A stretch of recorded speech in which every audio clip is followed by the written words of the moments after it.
This is a Cybex Priam, and today we're going to show you how to fold down the model with the seat facing forwards, reversed, with a bassinet or a car seat, how to achieve a standing fold, how to get it down as compact as possible as one piece, and how to get it even smaller than that if you're packing the car for a longer trip. So, starting off with the seat facing forwards, this is the only way to get the most compact one-piece fold to get it inside a trunk. It's not absolutely necessary to lock the wheels, but I do find that it makes it less fiddly. If you want to do it then, you want the wheels facing forwards. You're just going to pop those buttons there behind the front frame, and it's going to lock the wheels in that forward-facing direction. Apply the brakes, fold back your canopy. On the back side of the seat is the lever for adjusting the position of the seat. Just pull it all the way up, pull the seat forwards. Then there are two buttons on the handle, a main button and a safety button underneath. So press in on the safety button, press in on the main handle and handle button. And then press down, and when it gets to this point, you need to give it a little bit more extra pressure. So like that, then you can release that. Fold it up to this place where the wheels are not entirely tight, and that counts as like the standing fold on this model. In order to fold it even further, you just hold the handle, press in on the rear frame, and you get it down to its more flat position for packing inside a trunk. In order to put it up again, just going to flip out that rear frame, press in on both those buttons, pull it up. That'll lock the rear frame and front frame away from each other. And then you can pull back up your seat and make your adjustments. Okay, we're going to reverse the seat and show it from reversed. So in order to remove the seat, there are two memory buttons. It's this large button here. Press in on both sides. That allows you then to pull off the seat, and you can pop it in. With the seat reversed, you can't get it as small as you need to really pack in a trunk unless you have a lot of trunk space, but it does work for a standing fold if you're just keeping it at home.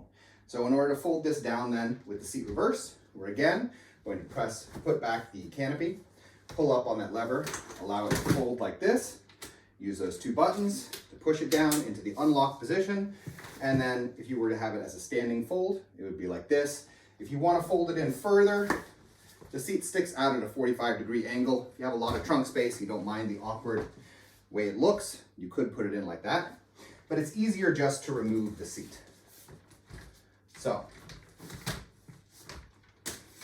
pulling it up again. Even when it's folded down like this, you can remove the seat, pressing in those memory buttons and pulling it off, and it'll stay nice and folded like this. So if you had the bassinet on, you do need to then remove the bassinet and then fold down the chassis, but you can leave the adapters on. This is what this looks like. Memory buttons on the bassinet are right here. So one and then the other, handle on the canopy, allows you to pull it off. If you want to push down that canopy, it's two buttons on the inside that are not memory buttons. Press them in simultaneously, allows you to fold down the canopy. Now you have the chassis with the adapters, and we're just going to do this the same way we did before. So two buttons on the handle, pressing it down until it clicks, and then popping it all the way up, and it would fold in like this with the adapters poking out a little bit. In order to collapse the bassinet and to get it a bit flatter, what you want to first do is to put back the canopy. So there's two buttons on the inside of the canopy. You're going to fold those back, and we're going to open up the storm cover, and you're going to have to get underneath the mattresses and stuff. I'm going to pull out our two mattress elements. And then you have these two braces here with straps. On this case, we can just pull it, but on the head, we're going to have to unbutton these buttons here. You can probably leave the head one on. And then what we're going to do is take this strap and use a bit of force. You can press down to get a little bit pressure off of these braces. Pull it until it releases. So there's one. Then we're going to take this one, press down and pull until they release. Then on the underside here are these feet. And as we press these in, we're going to want to pull these feet in towards each other. And that allows the bassinet then to fold down flat. These same adapters are used for the car seat. And again, you can leave the adapters on when you're folding it down. So you would have your car seat on, and then removing the car seat's a little bit different depending on the model of car seat. On this one, it's these buttons here. Usually they're somewhere in that location here or here.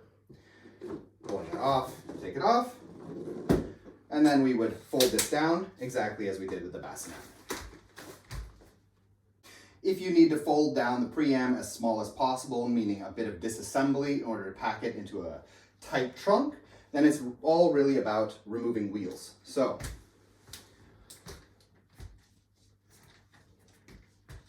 on the back side, the button for removing the wheels is located here on the inside.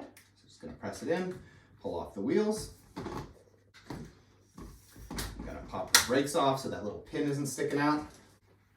In the front, the button for removing the front wheels is this little slider on the underside of the front frame. So pull it over and you can pull out those wheels. And I'm gonna turn these swivel locks off again so those pegs aren't out. With the chassis without wheels, we fold it down the same way as though the wheels were on. 2 buttons on top, press that down, pull it in together, and it gets quite flat and compact. And then you can just stack your elements as works for you. So in any case, that was our guide on folding the Cybex Priam. We hope this video was useful to you, and if it was, we ask you subscribe as it helps us to continue making videos in the future. Thank you.